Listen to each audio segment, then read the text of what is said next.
Allah Subhanahu wa taala, dan semoga syafaat beliau Nabi Muhammad sallallahu alaihi wasallam selalu tercurahkan kepada kita semua. Amin amin ya rabbal alamin. Juga acara keempat siraman rohani dan dilanjutkan doa yang akan diisi oleh Bapak Ustadz Asep Tahyudin SPD. Kepada beliau kami persilakan.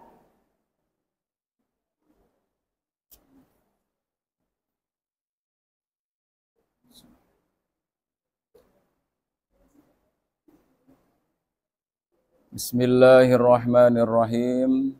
Assalamualaikum warahmatullahi wabarakatuh.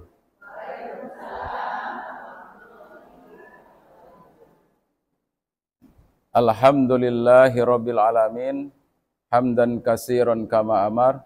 Asyhadu an la ilaha illallah wahdahu la syarikalah. Wa asyhadu anna Muhammadan abduhu wa rasuluhu la nabiyya ba'dah.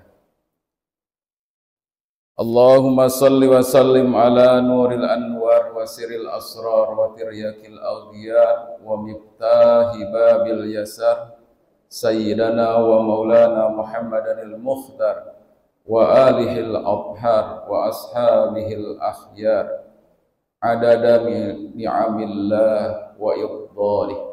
Amma ba'd, fa ya ibadallah usikum wa nafsi bi taqwallah wa ta'atihi la'allakum turhamun. Qala Allah ta'ala, a'udzu billahi minasy syaithanir rajim.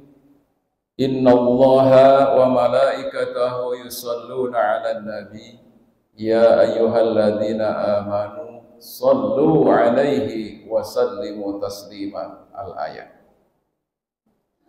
Yang saya hormati Ibu Ketua Majelis Taklim Mujahidin, Masjid Mujahidin, dan juga yang saya hormati seluruh jajaran pengurus, para sesepuh, bini sepuh, dan juga khususnya para ibu-ibu yang hadir pada kesempatan sore hari ini, seluruh anggota tentunya Majelis Taklim Masjid Mujahidin yang saya hormati dan dimuliakan Allah Subhanahu wa taala. Amin ya rabbal alamin. Kedua kalinya mari kita sama-sama bersyukur kepada Allah Subhanahu wa taala yang sudah tidak pernah putus-putusnya memberikan kepada kita semua hidayah, inayah, serta berbagai macam nikmat-nikmat lainnya yang tak terhingga. Alhasil kita semua pada saat ini kita dikumpulkan kembali dalam rangka untuk kegiatan rutin, yaitu pengajian setiap Jumat sore. Salawat serta salam semoga tetap Allah curahkan kepada junjungan alam Rasulullah Muhammad sallallahu alaihi wasallam, dan juga ahli keluarganya, para sahabatnya, dan orang-orang yang ittiba mengikuti kepada jejak langkah beliau, terutama kita yang hidup di akhir zaman ini. Mudah-mudahan kita termasuk golongan umat Nabi Muhammad sallallahu alaihi wasallam. Jamaah ibu-ibu rahimakumullah, pada kesempatan sore hari ini saya mengambil tema 3 orang yang dekat dengan Rasulullah Muhammad sallallahu alaihi wasallam. Bu, ciri orang dekat dengan Rasulullah sallallahu alaihi wasallam sudah tahu? Ada 3 ciri orang yang dekat dengan Rasulullah Muhammad sallallahu alaihi wasallam. Tentunya yang pertama tidak bisa dipungkiri, orang yang paling dekat dengan baginda Rasulullah Muhammad sallallahu alaihi wasallam itu adalah para sahabat utamanya. Siapa mereka itu? Golongan yang pertama dari orang tua yaitu Abu Bakar Siddiq.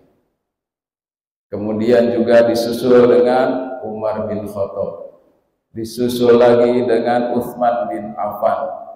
dan disusul lagi dengan Ali bin Abi Thalib. Mereka 4 orang ini disebut jajaran sahabat utama Rasul, maka disebut dengan Khulafaur Rasyidin. Mereka adalah orang-orang yang dekat dengan beliau. Bukan berarti sahabat-sahabat yang lain yang ratusan bahkan ribuan itu tidak dekat dengan baginda Rasulullah SAW.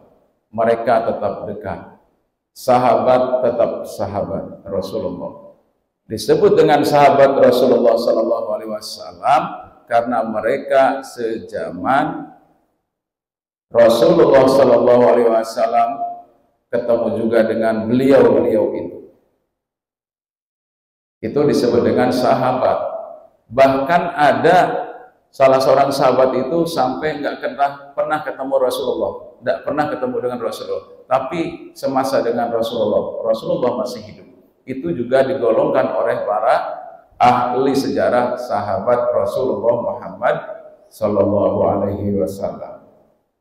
Seperti suatu riwayat, wahai Umar bin Khattab, kalau kamu nanti ketemu dengan si A, sebut saja begitu, di suatu haji, nanti pelaksanaan haji, minta kamu kepadanya doakan.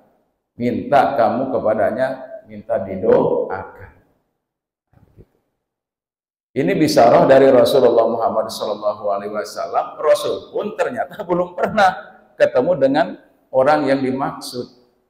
Dari mana seperti ini? Namanya bisyarah Rasul. Bisyarah Rasul itu bisa jadi itu adalah informasi dari malaikat Jibril sebagai satu pendidikan, cara mendidik para sahabatnya seperti itu. Kenapa? Karena betapa pentingnya yang namanya minta doa atau saling mendoakan. Ya Bu, pernah nggak seperti itu Bu dengan teman atau sahabat kita?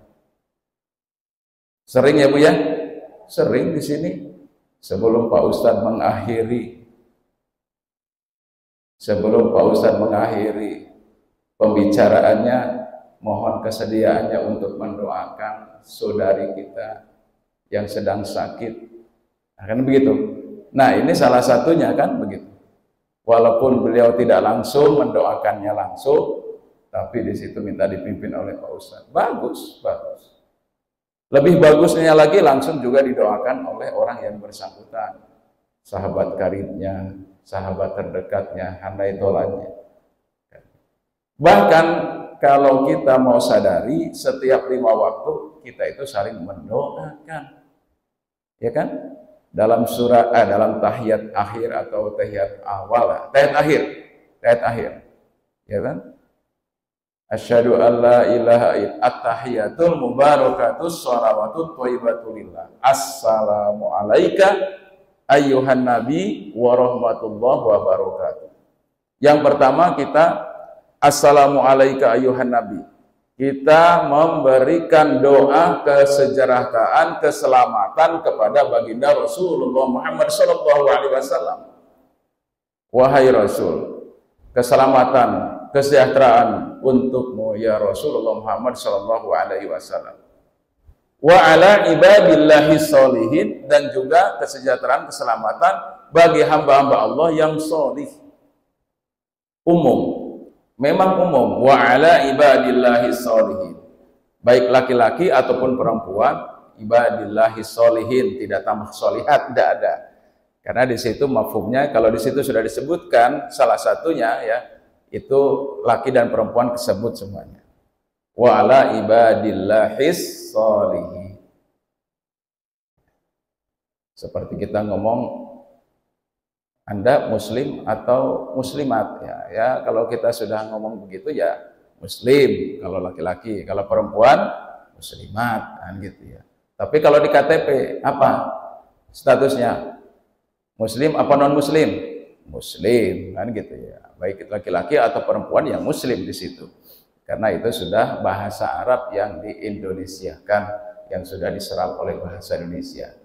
Tapi kalau itu merupakan maksud dan terjemahnya adalah dari Arab ke Indonesia, ya sudah disebutkan maka min dzakari wal unsanya, laki-laki atau perempuannya, muslimin wal muslimat. Kan ada dalam direksi doa yang khusus. Allahumma ighfir lil mu'minin wal mu'minat wal muslimin wal muslimat al ahya'i minhum wal amwat. Jadi memang kalau dalam redaksi tertentu dalam suatu doa ada yang terinci disebutkan doanya. Jadi yang pertama, ibu sekalian, tandanya kita cinta kepada baginda Rasulullah SAW dan dekat sekaligus dengan Rasulullah adalah harus kita mengerti bahwa disitulah orang pertama para sahabat-sahabat beliau. Setelah itu baru diikuti dengan tabi'in, ya, ila yaumil qiyamah. Nah, ini. Maka di sini tadi sudah disebutkan dalam pembukaan Quran surat Al-Ahzab. Surat Al-Ahzab baik yang dibaca tadi oleh Qari'ah, Al-Ahzab ayat 21. Laqad kana lakum fi rasulillahi uswatun hasanah. Sungguh telah ada pada kalian Muhammad uswatun hasanah, contoh suri teladan yang baik. Faman kana yarjullaha wal yawmal akhir, dan juga bagi orang yang berharap kepada Allah dan kedatangan hari akhir. Wa dzakarallaha katsira, dan dia juga senantiasa banyak mengingat Allah Subhanahu wa taala lailan wa nahara, baik siang ataupun malam, qiyaman wa qu'udan wa ala junubihim, baik dalam posisi berdiri, dalam keadaan duduk dan berbaring. Wa yatafakkarun fi khalqis samawati wal ardh, dia senantiasa selalu memikirkan apa yang ada di langit dan apa yang ada di bumi. Nah, ini. Jadi yang pertama tadi bersolawat ya kepada Nabi Muhammad sallallahu alaihi wasallam. Ini adalah perintah Allah Subhanahu wa taala. Ciri dulu para sahabat itu seperti itu. Karena mereka saking mendekatnya kepada baginda Rasulullah sallallahu alaihi wasallam, mereka itu menciptakan solawat-solawat selain solawat Jibril, solawat yang dilakukan oleh malaikat Jibril dan Allah Subhanahu wa taala itu sendiri. Sallallahu ala Muhammad sallallahu alaihi wasallam, sallallahu ala Muhammad sallallahu alaihi wasallam. Jadi ibu sekalian ya, kalau bersolawat itu banyak redaksinya. Seperti tadi ya, ditambah dengan lagunya juga berbeda. Sallallahu ala Muhammad sallallahu alaihi wasallam.